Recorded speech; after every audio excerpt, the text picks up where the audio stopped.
Hello bachcho, let's see the question. The question is derive the ideal gas equation on the basis of laws of Boyle, Charles and Avogadro.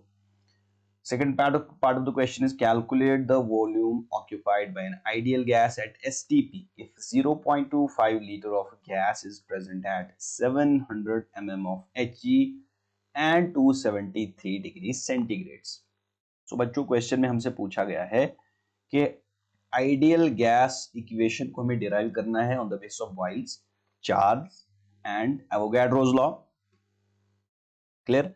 और हमें इसमें दूसरा part जो question का दिया गया है उसमें कैलकुलेट हमें करना है वॉल्यूम एक आइडियल गैस का एसटीपी कंडीशंस पे। क्लियर, जो एसटीपी कंडीशंस पे है एंड उस गैस का हमें वॉल्यूम दिया गया है 0.5 litres and pressure is 700 mm of Hg and temperature 273 centigrades।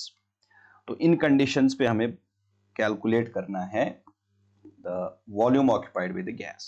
So let's see the key concept here। So key concept, तो बच्चों इस क्वेश्चन में अगर हम देखें बात हो रही है आइडियल गैस इक्वेशन की। Okay, so what is basically this ideal gas equation? So we have ideal gases। Ideal gas एक हाइपोथेटिकल गैस होता है। This is a hypothetical gas with some properties, जिसमें हम इस गैस की प्रॉपर्टीज को assume करते हैं कि जिसमें जो पार्टिकल्स हैं दे आर डिस्टेंटली, जो उनकी उनकी इंटरमोलिकुलर डिस्टेंसेस हैं वो बहुत ज्यादा हैं। As a result these particles do not interact with each other, means इनके बीच में न तो फोर्स ऑफ अट्रैक्शन होता है और न ही फोर्स ऑफ रिपल्शन इनके बीच में होता है। Clear.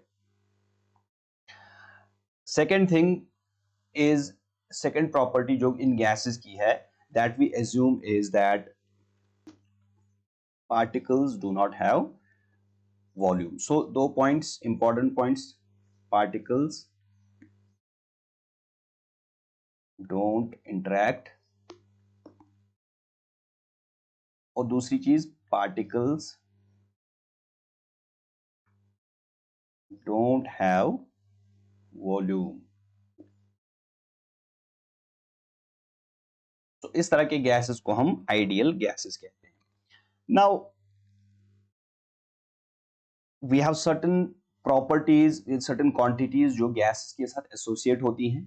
So these quantities are volume, okay, then we have pressure, temperature and that is the number of moles or number of particles of that gas।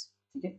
So basically हम इन quantities को आपस में relate करेंगे। So let's first relate volume को हम relate करते हैं। Let's suppose we have volume, will relate it with first pressure. So for example हमारे पास एक सिस्टम इस तरह है जिसमें हमने गैस फिल की हुई है और हमारे पास इसमें एक पिस्टन है, मूवेबल पिस्टन है। This is the movable piston. Okay, अब इस गैस में we have some gas filled in this case. तो वी नो कि गैसेस जो होते हैं वो कंप्रेसिबल होते हैं। तो बच्चों अगर हम इस गैस पे प्रेशर इंक्रीज करते हैं, if we increase the pressure, so if we increase the pressure on this gas, so what will happen? तो यहाँ पे पिस्टन जो है ये अंदर चला जाएगा, इस जो गैस जो है वो कंप्रेस हो जाएगी। एज ए रिजल्ट वॉल्यूम यहाँ पे कम हो जाएगा। Okay, the gas will compress और ऑब्वियसली गैस का वॉल्यूम कम होगा। सो वी कैन रिलेट कि जो वॉल्यूम है that is inversely proportional to the pressure. Volume और प्रेशर का इनवर्स रिलेशनशिप होता है कि जब हम प्रेशर इंक्रीज करते हैं तो वॉल्यूम कम होता है। नाउ लेट्स सी कि अगर इस वॉल्यूम को हम कंपेयर करें टेम्परेचर के साथ, what will be the relation between the volume and temperature if हम अगर प्रेशर और नंबर ऑफ पार्टिकल्स को हम कांस्टेंट रखते हैं। ठीक है। सो अब इस केस में अगर हम इस सिस्टम को हम कूल करें, विल डिक्रीज द टेम्परेचर, तो व्हाट विल हैपन? जो मॉलिक्यूल्स इसके अंदर है उनकी काइनेटिक एनर्जी कम हो जाएगी, डिक्रीज हो जाएगी and the particles will come close to each other. तो इसका मतलब है the volume is directly proportional to temperature. On increasing the temperature the volume decreases on increasing the temperature the volume increases and on decreasing the temperature the volume decreases. ठीक है, क्योंकि gas particles की energy कम हो जाएगी. Now see के how ये volume किस तरह से नंबर ऑफ पार्टिकल्स के साथ में रिलेटेड है. सो तो वॉल्यूम, जितना नंबर ऑफ पार्टिकल्स ज्यादा होगा गैसेस का, दैट मींस उतना वॉल्यूम ज्यादा होगा सिंपली. सो दैट मींस कि volume is directly proportional to the number of particles of the gas. Clear. Now अगर हम इन सारी चीजों को कंबाइन करें, now in this case this relationship, the first relationship, इसे हम we call this as the Charles law.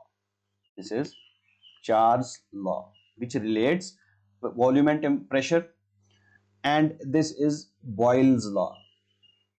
This is Boyle's law, which relates volume and temperature, and this is Avogadro law, which relates number of particles and volume. ठीक है. अब अगर इन सारी चीजों का हम कंपेयर करें, बिकॉज यहाँ से हमने वॉल्यूम को कंपेयर किया दूसरी क्वांटिटीज के साथ में, सो अगर हम इन सारी चीजों को कंबाइन करें, will be getting volume is directly proportional to number of particles into temperature divided by pressure. ठीक है. It means we can write like this V जो है that will be equal to some constant quantity, let's suppose that is R, okay, and it is N and T, then divided by P, or we can further simplify इसको common way में लिखते हैं, that is PV, will transpose this P here, so it will be PV is equal to nRT.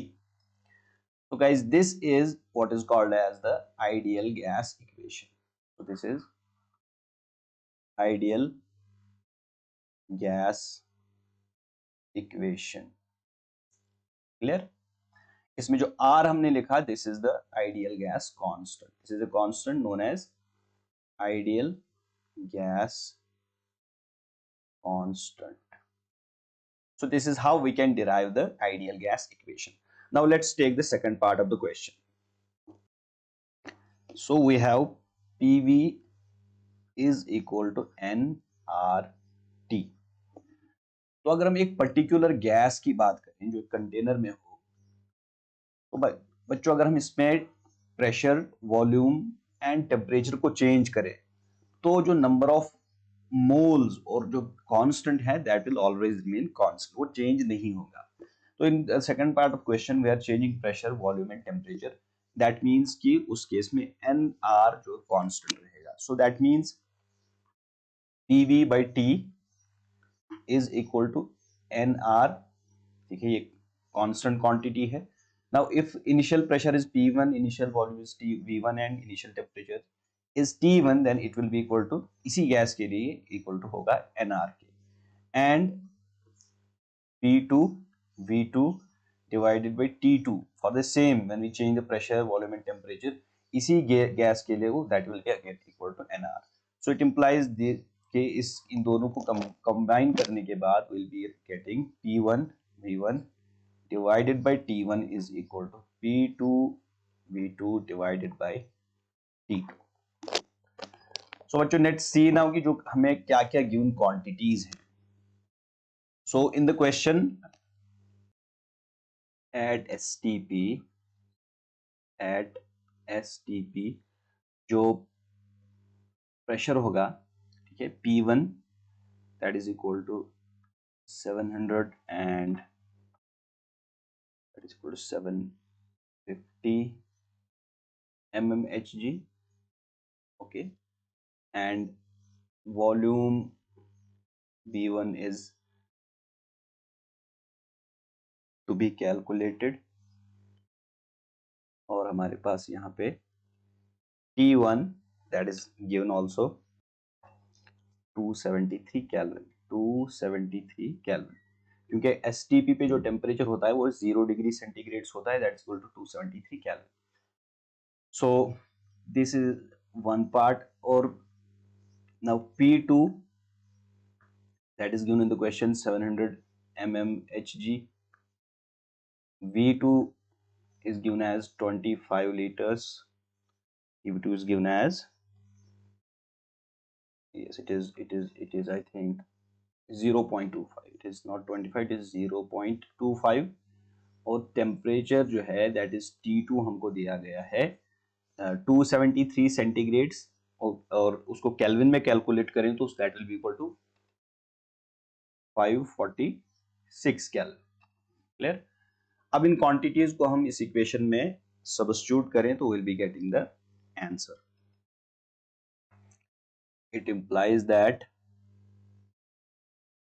implies that so P1 हमारे पास 750, V1 we have to find out, divided by T1 is 273 Kelvin, that is equal to P2 700, V2 is 0.25 divided by T2 is 546, implies that V1 जो होगा that will be equal to 700 into 0.25 into 273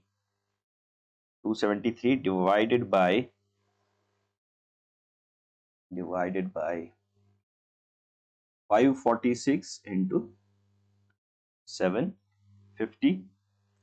सो बच्चों इसको जब हम calculate करेंगे V1 comes out to be 0.116। Okay, सो 0.116 जो होगा that will be the volume of the gas at STP, 0.11 liters। So this is the final answer to the question. Hope you understood it well. Best of luck.